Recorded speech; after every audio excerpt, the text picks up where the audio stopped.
we had ASA AGM to report on our activities of the previous year, 2018, and the season.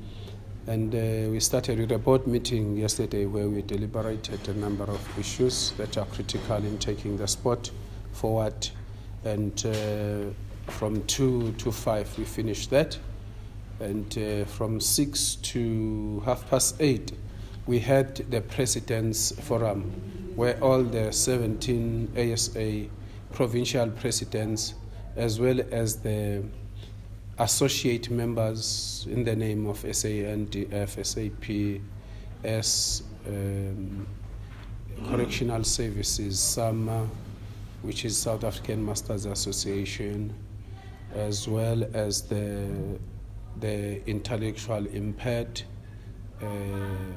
organization, came down to have a light moment, discuss all the teething problems without the formalities that are required at the annual general meeting. And that meeting is normally meant to make sure that we allow members sufficient time to educate each other and one another. We also learn from them in as much as they learn from us.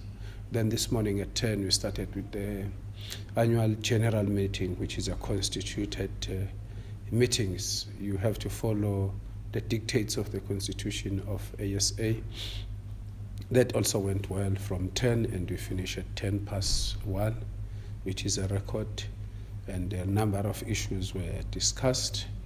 And I can cite one where we looked at the progress made since last year, June and October, what our athletes have delivered at the national level and international level, what ASA administration and the board has delivered in terms of the mandate given to them, sponsorships and all that, as well as regulating our sport versus the international trends and regulations that are coming up.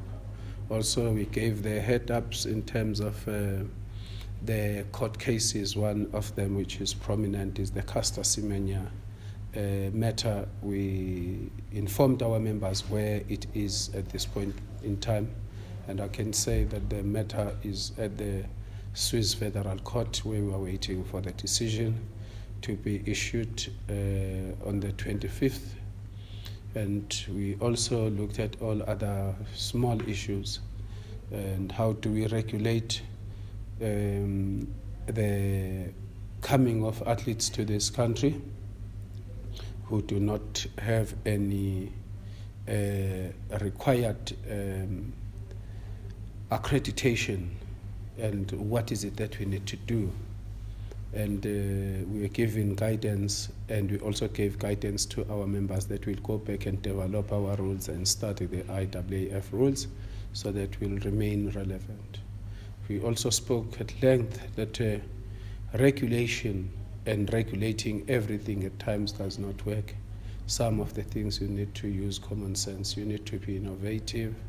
You need to be proactive. You need to engage. You need to consider and benchmark what other federations across the globe, those who are progressive and coming from developed nations and civilized nations like ourselves, what they are doing, so that you will remain relevant. And we also went further to look at whether the 3-day championships for the youth as well as the senior championships, track and field, is working for all the members. We got the feedback, and that feedback was full of mixed reactions. Athletes, they are happy. Some of them, they feel that they spend a lot of time waiting for their event, while others saying it is good for them because it allows the doubling up of events and also running the relays. Because remember, if you run the 100 meters or 200 meters, you have 3 rounds of the 100 meters. You have the 3 rounds of the 200 meters. We have got the heats and finals of the of the 4x1 relay, so you need sufficient time to rest. And we are mindful that provinces must be able to send athletes, and it is based on money, nothing else.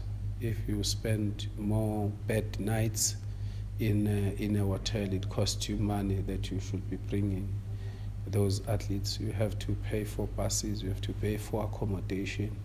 It's quite expensive. So we have sent it back for a review to our track and field as well as the office to look at what other ways that we can introduce so that we can be able to take into consideration the issues raised by our members, the provinces, the presidents, as well as the athletes and coaches, all that. And we went further to look at issues of cross country.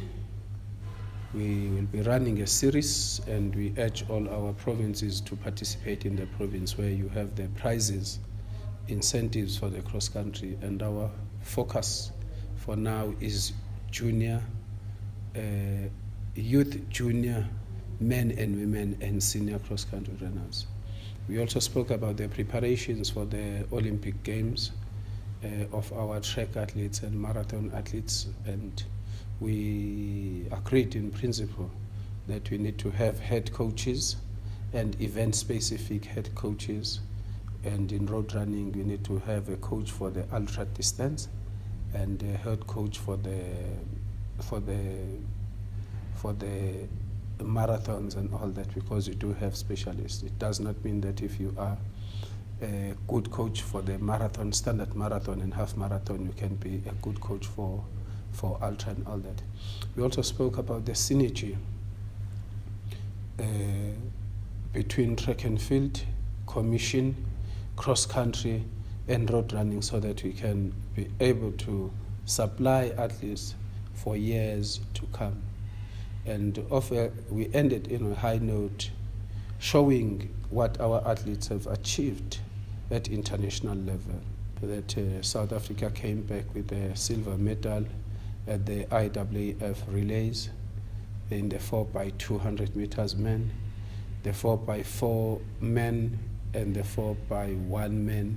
They all qualified for the World Championships taking place in Doha. They qualified automatically. And those are the things that we are looking at. But finally, we want to say Athletics South Africa is in a very stronger position than any other time in the history of athletics. And we want to thank all our sponsors. We want to thank those who have been with us, who have contributed to the rise of Athletics South Africa to the level where we are. We have conquered Africa, we have conquered the world, and we want to continue to conquer in different age groups. We want to thank the National Lotteries Board. We want to thank the Sizwe Medical Fund. We want to thank the 360 Life, who came in to help us to be able to make our plans realizable and implementable, so that we can be able to produce the best of the best in the world. And just a quick update on the KZN athletics. Well, the matter was discussed last night at the relaxed mood, and the administrator who came in here with the member of the task team gave the brief to the council, which was accepted, that says most of the issues at KZNA are being resolved. Athletics is going on, and where there was resistance, there are some changes, and we said they must go back and work on what they need to work on, and deal with whatever they need to deal, and report to ASA in the next meeting in October, at our annual general meeting, ASA council meeting.